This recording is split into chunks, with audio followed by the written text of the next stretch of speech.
There are only two kinds of people who do not experience painful emotions. The first kind are the psychopaths.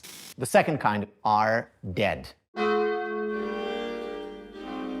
There is a false understanding or expectation that a happy life means being happy all the time.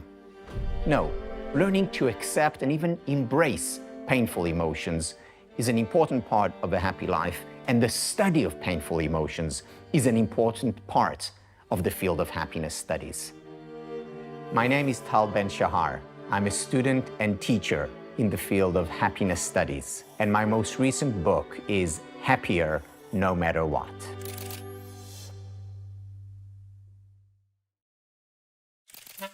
There is a very important concept that was introduced by Nassim Taleb, and that is antifragility. Antifragility is essentially resilience 2.0. Resilience 1.0 is when we put pressure on a system. After the pressure is lifted, that system goes back to its original form. Antifragility takes this idea a step further. You put pressure on a system, it actually grows bigger, stronger. We see anti-fragile systems all around us and within us. For example, our muscular system. We go to the gym and we lift weights. We're putting pressure on our muscles. What happens as a result? We actually grow stronger. We're an anti-fragile system. On the psychological level, you know what that's called? PTG, post-traumatic growth. So where post-traumatic stress disorder, PTSD, is about breaking down, post-traumatic growth is about growing stronger. As a result of pressure, stress, it's anti-fragility. The role of the science of happiness is to teach us what conditions we can put in place to increase the likelihood of growing from hardship. Now, there is a paradox when it comes to pursuing happiness.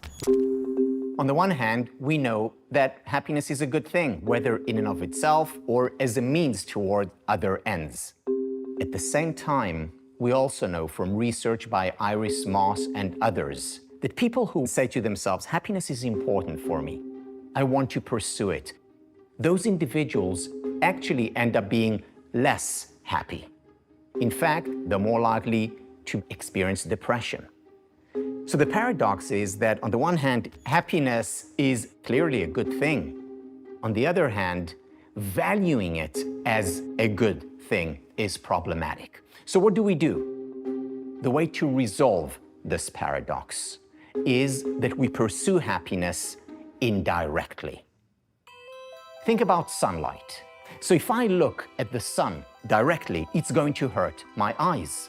However, if I break down sunlight into its elements, into its constituents, I can look at the colors of the rainbow. So I'm indirectly looking at the sunlight, enjoying it, savoring it.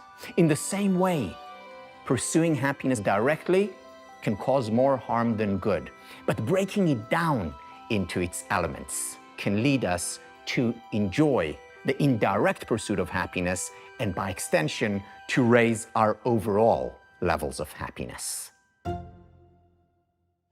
What are the metaphorical colors of the rainbow when it comes to happiness? Here we have what I've come to call the SPIRE model, and it can trigger the anti-fragile system. SPIRE is an acronym that stands for spiritual, physical, intellectual, relational, and finally, emotional well-being. Spirituality is about finding a sense of meaning and purpose in life, at work and at home. If you wake up in the morning with a purpose, you're more likely to overcome barriers.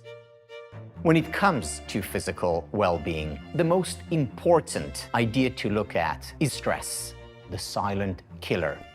In the United States, more than half of the employees do not use up their vacation time. And even those that do, close to half are still tethered to their work.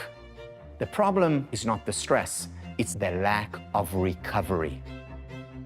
with intellectual well-being, there's research showing that people who are curious, who ask questions, are not just happier, they also live longer.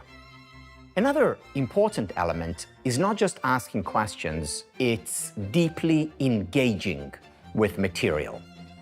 It can be text, a work of art, even nature. Relational well-being is very important. The number one predictor of happiness is quality time we spend with people we care about and who care about us. And it turns out the number one condition that we can put in place to increase the likelihood of antifragility, of growing through hardship, is the quality of our relationships. Finally, emotional well-being. So embracing painful emotions is critical, but how do we then cultivate pleasurable ones? Specifically, the emotion of gratitude. Cicero talked about gratitude as the mother of all virtues. When we appreciate the good in our life, we have more of it. So happiness is much more than pleasure. Happiness is whole being. These 5 elements together create that sunlight, happiness. I don't think there is a point before which one is unhappy, after which one is happy. Rather, happiness resides on a continuum. It's a lifelong journey. And knowing that, we can have realistic rather than unrealistic expectations about what is possible.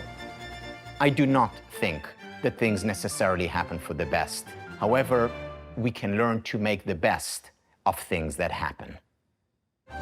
Get smarter faster with videos from the world's biggest thinkers. To learn even more from the world's biggest thinkers, get Big Think Plus for your business.